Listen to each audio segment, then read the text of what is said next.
Hello friends, good morning, नमस्कार। मैं नीलकेतु Kumar Edu power N में आप सभी का स्वागत करता हूं। आज के क्लास में हम लोग पाचन तंत्र से संबंधित विभिन्न जानकारियां प्राप्त करेंगे। तो चलिए आइए हम लोग देखते हैं कि पाचन तंत्र किस प्रकार से कार्य करते हैं। मानव शरीर में पाचन तंत्र का क्या महत्व है, इसके क्या कार्य है और ये कैसे कार्य करती है, इसके बारे में हम लोग जानेंगे। तो मानव तंत्र के जो पाचन तंत्र हैं वो उसमें बहुत सारे ऑर्गेन अंग कार्य करते हैं और उन सभी के बारे में हम लोग महत्वपूर्ण जानकारियां जो प्रतियोगी परीक्षाओं या अन्य परीक्षाओं में पूछे जाते हैं उससे संबंधित जानकारी हम लोग प्राप्त करेंगे। तो हम लोग सबसे पहले देखते हैं पाचन। पाचन का मतलब होता है पचाने की क्रिया, और तंत्र मतलब होता है एक सिस्टम जिसमें बहुत सारे अंग भाग लेते हैं। उसी के बारे में हम जानेंगे। इसका इंग्लिश होता है डाइजेस्टिव सिस्टम। इंग्लिश क्या है? Digestive system. सिस्टम का निर्माण ही होता है, बहुत सारे ऑर्गेन के मिलने से सिस्टम का निर्माण होता है और उसी सिस्टम के बारे में हम लोग जानेंगे। तो पाचन तंत्र का क्या कार्य है? पाचन तंत्र का क्या कार्य है? तो पाचन तंत्र का मुख्य कार्य जो है भोजन को पचाना। जो हम लोग खाना खाते हैं और जो भोजन करते हैं उसको पचाने की क्रिया जो होती है वही पाचन कहलाती है। और ये हमारे शरीर के लिए क्या करते हैं? आवश्यक पोषक तत्व प्रदान करते हैं। पाचन क्रिया के द्वारा जो भोजन जब पचता है तो हमारे शरीर के लिए आवश्यक पोषक तत्व जो होता है उसका प्रदान जो करते हैं उसे को हम लोग क्या कहते हैं? पाचन तंत्र कहते हैं। अब हम लोग आगे देखते हैं कि पाचन की क्रिया में क्या होती है। पाचन क्रिया में क्या होती है?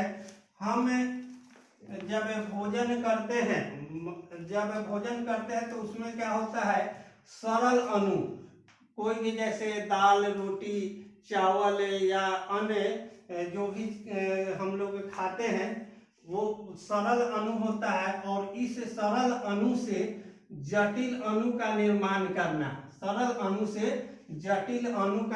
करना, जैसे हम लोग रोटी खाते हैं तो उससे कार्बोहाइड्रेट या विटामिन, फैट, प्रोटीन, वसा, मिनरल्स, विटामिन्स, ये सब जो है जटिल अणु होते हैं। तो सरल अणु से जटिल अणु का निर्माण करना, जटिल अणु में उसको परिवर्तित कर शरीर के लिए आवश्यक पोषक तत्व प्रदान करना ही पाचन क्रिया का मुख्य कार्य होता है। अब हम लोग देखते हैं कि पाचन क्रिया में कौन कौन से अंग भाग लेते हैं। तो पाचन क्रिया में कौन कौन से अंग भाग लेते हैं? तो सबसे पहले हम लोग जानते हैं कि ओरल माउथ और ओरल कैविटी, जिसको हम लोग बकल कैविटी के नाम से भी जानते हैं। उसके बाद वहां से ओसोफेगस से स्टोमक से क्या होती है? ड्यूडेनम से स्मॉल इंटेस्टाइन में दो भाग होते हैं, इलियम और ड्यूडेनम। उसके बाद लार्ज इंटेस्टाइन शुरू होता है और लार्ज इंटेस्टाइन में सिक्कम विथ अपेंडिक्स। उसके बाद ascending colon, descending colon, transverse colon होते हुए रेक्टम एनस के माध्यम से जो भी डाइजेस्टिव फूड होते हैं, जो पचे हुए वास्ट प्रोडक्ट होते हैं, वो क्या होते हैं? बाहर निकल जाते हैं। इस प्रकार हम देखते हैं कि पाचन क्रिया में बहुत सारे ऑर्गेन भाग लेते हैं। अब हम लोग उसके से संबंधित बारी बारी से जानकारी लेंगे कि किस तरह से ये पाचन तंत्र में कार्य करते हैं हमारे शरीर में। तो सबसे पहला क्या है? माउथ, जिसको हम लोग बकल कैविटी या ओरल कैविटी भी कहते हैं। तो माउथ जो है, कोई भी खाना हम लोग इनटेक जो करते हैं मुख के द्वारा ही करते हैं, मुंह से ही खाते हैं। तो यहाँ पे क्या होता है?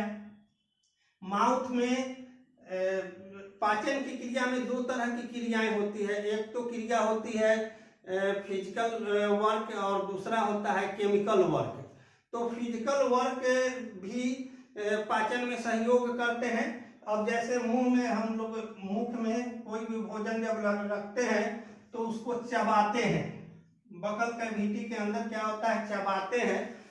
इसमें सहयोगी ऑर्गन अंग जो होते हैं, दांत भी होते हैं, टंग भी होते हैं, और इस तरह से क्या होता है कि ये मुंह में जब हम भोजन को चबाते हैं और उसके बाद केमिकल रिएक्शन में जैसे हमारे मुख से टाइलिन और माल्टोज नामक स्लेवा का सेक्रेशन होता है। टाइलिन और माल्टोज क्या करते हैं कि भोजन को लुगदीनुमा, मुलायम और चिकना, स्मूथ, ताकि हम आसानी से उसको निगल सके।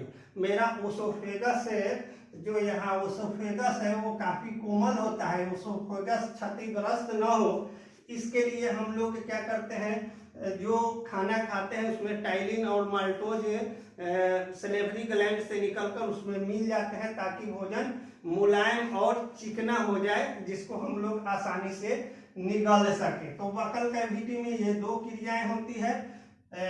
इसमें मुख्य जो कार्य करते हैं टीथ और टंग। टीथ का काम है भोजन को काटना, पीसना, महीन करना, चबाना, और जो टंग होता है उस क्रिया को उसमें भोजन को मिलाने का काम करता है। टाइलिन, माल्टोज ये सब जो होता है उसको आसानी से अच्छी तरह से क्या करते हैं, मिला देते हैं। इस प्रकार अब ये जो है, जो हम खाना खाए उसका दूसरा हिस्सा शुरू होता है ग्रासनी, उसको हम लोग ओसोफेगस कहते हैं। तो ओसोफेगस एक डक्ट है डाइजेस्टिव सिस्टम का, जो हम लोग बकल कैविटी में खाना को चबाकर मुलायम और चिकना कर देते हैं, उसको स्टोमक तक पहुंचा देना।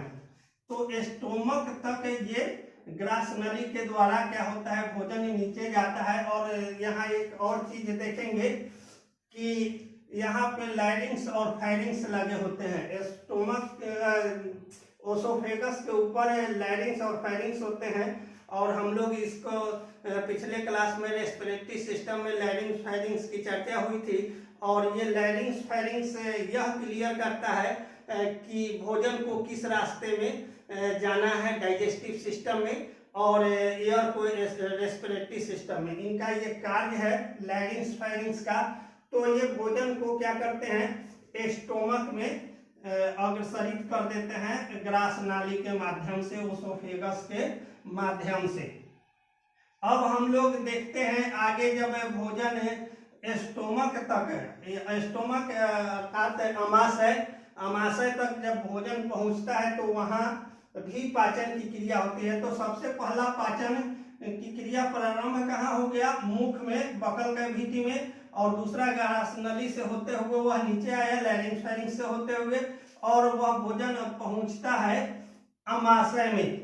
और इस अमाशय का बहुत बड़ा रोल है डाइजेस्टिव सिस्टम में, क्योंकि अमाशय में भोजन 2 घंटे तक भोजन रहता है, पाचन की क्रिया चलती है, और इसमें बहुत सारे एंजाइम, हार्मोन एवं अन्य केमिकल एक्टिविटियां होती है। अब देखते हैं, ये स्टोमक का फिगर है, इसको हम लोग अमाशय कहते हैं, और यहीं पे ग्रास नली से होते हुए भोजन यहाँ आता है और यहाँ पाचन की क्रिया चलती है। तो इसके अंदर छोटे छोटे ग्लैंड लगे हुए होते हैं। अमाशय के अंदर छोटे छोटे ग्लैंड होते हैं, जिसको हम लोग पाइलोरिक ग्लैंड के नाम से जानते हैं। पाइलोरिक ग्लैंड का मुख्य काम होता है HCl का फॉर्मेशन करना।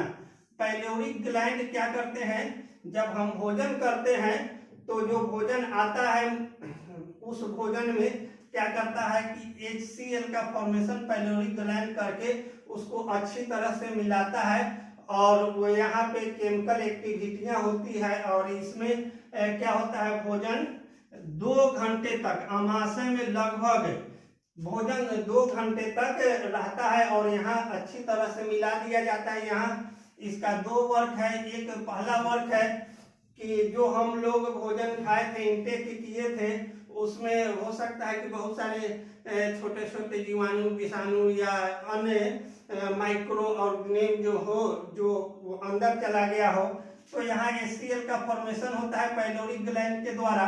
तो ये क्या करते हैं कि वो जितने भी माइक्रो ऑर्गेनिज्म होते हैं उसको क्या करते हैं, किल कर देते हैं। तो HCl पहला क्या काम करता है, अगर कोई भी विषाक्त पदार्थ है उसका यहाँ किल कर देता है, यानी कि डेथ हो जाता है। और उसके बाद फिर इसमें HCl जब मिलाया जाता है तो जो खाना हम खाए थे, चबाए थे, उसको काफी मुलायम कर देता है, बिल्कुल ही महीन हो जाता है। और अब यह खाना डाइजेशन के लिए अगले भाग में जाता है। और यहाँ से ये जो भाग है ड्यूडेनम का भाग है, यहाँ एक वाल्व होती है जिसको हम लोग ड्यूडेनम वाल्व कहते हैं। और यहाँ भी एक वाल्व होता है जिसको हम लोग ओसोफेगस वाल्व कहते हैं। ये दोनों वाल्व एक निश्चित समयांतराल पर खुलते हैं और ये भोजन धीरे धीरे जो पचा हुआ और जिसमें केमिकल मिला हुआ है वो भोजन नीचे की ओर आता है ड्यूडेनम में। और ड्यूडेनम में भी पाचन की क्रियाएं होती है। अब ये ड्यूडेनम क्या करते हैं, जब भोजन यहाँ पर आते हैं तो बहुत सारे केमिकल एक्टिविटियां होती है।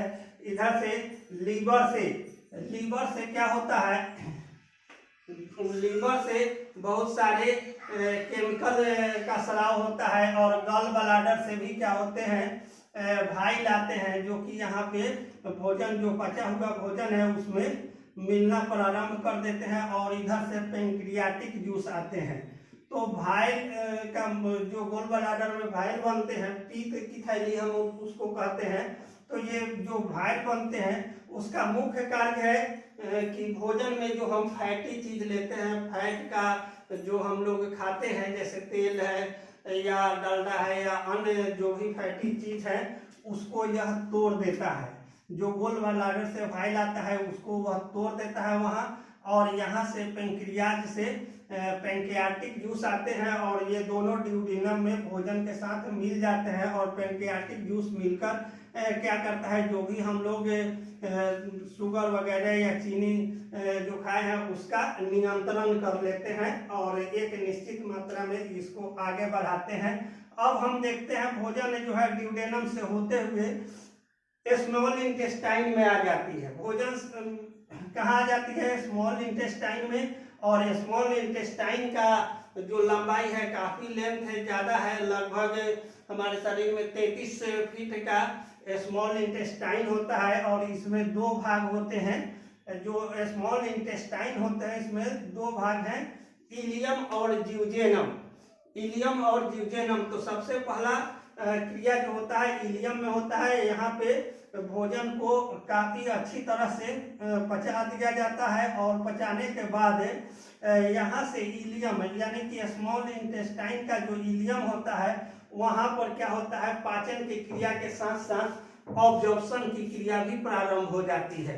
ऑब्जॉर्प्शन का अभिप्राय है कि स्खलन, जो हम लोग भोजन में जो पोषक तत्व प्राप्त किए थे तो अभी तक तो वो भोजन में ही था, उसकी कुछ ही मात्राएं हमारे शरीर में गई थी, लेकिन ज्यादातर मात्राएं जो है अब इंटेस्टाइन के इलियम भाग से ऑब्जॉर्प्शन प्रारंभ हो जाता है। ऑब्जॉर्प्शन में क्या होता है, स्खलन होता है और जो पोषक तत्व खाए थे उसको हमारा शरीर क्या करता है, ऑब्जर्व करना प्रारंभ कर देता है। ऑब्जर्वेशन के साथ साथ यहाँ डाइजेशन की क्रिया चलती है, दोनों क्रियाएं एक साथ होने लगती है। अब इलियम से क्या होता है, ज्यूजेनम में आता है और ज्यूजेनम तक भी डाइजेशन की क्रिया होती है। फैट का डाइजेशन, वाटर का या कार्बोहाइड्रेट का या बहुत सारे जो तत्व हम लोग खाते हैं उन सभी का डाइजेशन प्रारंभ हो जाता है। और यहाँ स्मॉल इंटेस्टाइन जो है जुड़ता है लार्ज इंटेस्टाइन से, तो वो जुड़ने का जो जगह होता है सिकम विथ अपेंडिक्स। यहाँ पे देखिए जुड़ रहा है, ये भाग जो होता है लार्ज इंटेस्टाइन का भाग होता है, ये है सिकम और विथ अपेंडिक्स, मतलब साथ इसके अपेंडिक्स लगा हुआ रहता है। बार बार ये आप लोग किसी व्यक्ति का अपेंडिक्स बढ़ जाने के कारण काफी दर्द महसूस होता है और काफी परेशानियां उत्पन्न होती है। तो ये क्या करते हैं कि स्मॉल इंटेस्टाइन जुड़ जाते हैं सिक्कम से और सिक्कम से ऊपर की ओर अब लार्ज इंटेस्टाइन चलता है। लार्ज इंटेस्टाइन में 6 भाग होते हैं। एक पहला सिकम विथ अपेंडिक्स और दूसरा होता है एसेंडिंग कोलन। ऊपर की ओर जब चढ़ता है ये आंत तो इसको हम लोग एसेंडिंग कोलन कहते हैं, और फिर यहाँ से आंत बड़ी आंत क्या होती है घूम जाती है तो इसको हम लोग ट्रांसवर्स कोलन कहते हैं। और इसके बाद नीचे की ओर जब डिसेंडिंग कोलन, नीचे की ओर जैसे ही उतरती है बड़ी आंत तो उसको हम लोग यहाँ से यहाँ के भाग को डिसेंडिंग कोलन कहते हैं। और यहाँ पे भी ऑब्जॉर्प्शन की क्रिया के साथ साथ डाइजेशन भी होते रहती है, और उसके बाद यहाँ आते आते फुल्ली हमारा जितना भी जो हम लोग खाना खाए थे वो पाचन की क्रिया संपन्न हो जाती है, ऑब्जॉर्प्शन भी हो जाता है, और जो वाष्प प्रोडक्ट होते हैं डिसेंडिंग कोलन में आकर यहाँ से अब जितने भी अपशिष्ट पदार्थ जो हम लोग भोजन किए थे ऑब्जॉर्प्शन भी हो गया। ऑब्जॉर्प्शन होने के बाद जो वाष्प प्रोडक्ट होता है यानी कि हमारे शरीर के लिए जो पदार्थ उपयोगी नहीं होते हैं उसको वह धीरे धीरे नीचे उतारकर रेक्टम और एनस से होते हुए क्या करते हैं बाहर निकाल देते हैं, जो मल मूत्र के रूप में हम लोग त्याग करते हैं। इस प्रकार हम देखते हैं कि ये हमारा डाइजेस्टिव सिस्टम है। अब इसमें आमाशय के कार्य हो गए, आंत के भी कार्य बता दिए गए। आंत में दो भाग होते हैं, स्मॉल इंटेस्टाइन में इलियम और ड्यूडेनम, और लार्ज इंटेस्टाइन में 6 भाग होते हैं, सिकम विथ अपेंडिक्स, और उसके बाद ascending colon, descending colon, transverse colon और रेक्टम एनस से होते हुए मलमूत्र त्याग हो जाता है, और जो एक्सक्रिएशन सिस्टम में हम लोग पढ़ते हैं। अब आगे देखते हैं, इसके साथ साथ पाचन क्रिया के कुछ सहयोगी अंग होते हैं, ऑर्गन होते हैं, उसका भी डाइजेशन में अहम भूमिका होता है। तो जो सहयोगी अंग होते हैं उसमें लीवर और उसके बाद क्या होते हैं पेंक्रियाज होते हैं, और यहाँ पे तीथ, टंग, ये सब जो है सहयोगी ऑर्गन है, और इस सभी के द्वारा मानव पाचन तंत्र की क्रिया को संपन्न किया जाता है, और इस प्रकार से डाइजेशन की क्रिया होती है, और इससे बहुत सारे पोषक तत्व हमारे शरीर के लिए जो आवश्यक पोषक तत्व है वो हम लोग प्राप्त करते हैं, प्रोटीन, कार्बोहाइड्रेट, वसा, विटामिन, मिनरल्स, खनिज लवण, ये सब हम लोग प्राप्त करते हैं, और इस तरह से हमारे शरीर में ये पोषक तत्व पहुंचकर रोग से लड़ने की शक्ति, इम्यूनिटी हमें प्रदान करती है, और ये पूरे सिस्टम को इस तरह से जारी रखती है। तो आज हमारे द्वारा बताई गई जानकारियाँ डाइजेस्टिव सिस्टम के बारे में जो जानकारी है वो अच्छा आप लोगों को लगा होगा, तो मेरे चैनल को लाइक, सब्सक्राइब और शेयर निश्चित करेंगे। थैंक यू, धन्यवाद।